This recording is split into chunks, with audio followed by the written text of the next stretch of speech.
Sejarah dan kisah-kisah pembangkangan Bani Israel. Dikisahkan Nabi Ibrahim memiliki 2 orang putra dari kedua istrinya yang bernama Ismail dan Ishak. Nabi Ismail yang kemudian menempati Mekah dan nantinya menurunkan suku Quraisy yang merupakan suku Nabi Muhammad SAW. Adapun Nabi Ishak mempunyai 2 putra yang bernama As dan Yakub.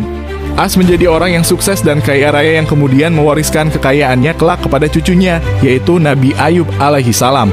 Sedangkan Nabi Yakub hidup dalam kesederhanaan dan menetap di Kan'an di sekitaran Baitul Maqdis. Beliau dikaruniai 12 putra dari keempat istrinya yang bernama Rubil, Syamun, Lewi, Yehuda, Yasaki, Zabulon, dan Naftali, Gad, Asyir, Nabi Yusuf, dan Bunyamin. Nabi Yakub sendiri mempunyai julukan Israel yang artinya hamba pilihan Tuhan yang berjalan di malam hari. Oleh karena itu, anak-anak Nabi Yakub dikenal dengan nama anak-anak Israel atau Bani Israel. Kisah dimulai ketika Yehuda menghasut saudara-saudaranya untuk membuang Nabi Yusuf kecil karena kedengkiannya.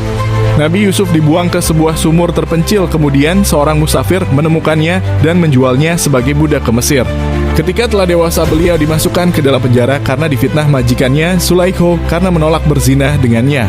Setelah 14 tahun di dalam penjara, akhirnya beliau dikeluarkan dari penjara dan diangkat menjadi bendahara istana karena kemampuan takwil mimpinya. Sang Raja Mesir pun ikut beriman kepada Allah dan menjadi pengikut Nabi Yusuf alaihissalam. Nabi Yusuf kemudian memaafkan saudara-saudaranya lalu mengajak Nabi Yakub beserta Bani Israel dan keturunannya untuk tinggal di Mesir. Selama kurang lebih 500 tahun Bani Israel hidup dan beranak pinak di Mesir. Namun pada generasi ini mereka mulai melupakan ajaran Nabi Yakub dan Nabi Yusuf dengan membuat banyak kemaksiatan, menyembah berhala sapi dan mempunyai peringai yang sangat buruk dengan tidak lagi menghormati penduduk asli Mesir, yaitu kaum Kipti. Sampai pada suatu generasi Raja Mesir yang dijuluki Firaun tidak lagi mengikuti keimanan dari raja-raja Mesir sebelumnya. Ia bahkan sangat kejam dan menganggap dirinya sebagai Tuhan. Untuk menekan Bani Israel, Firaun menjadikan Bani Israel sebagai budak-budaknya.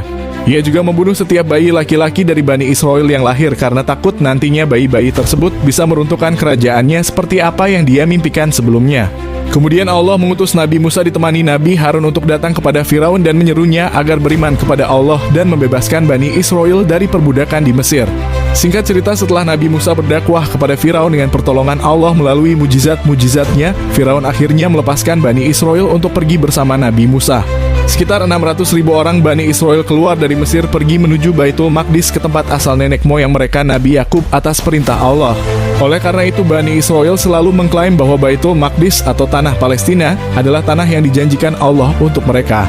Sesampainya di depan Laut Merah, Bani Israel melihat Firaun yang marah mengejar mereka beserta Haman dan bala tentaranya.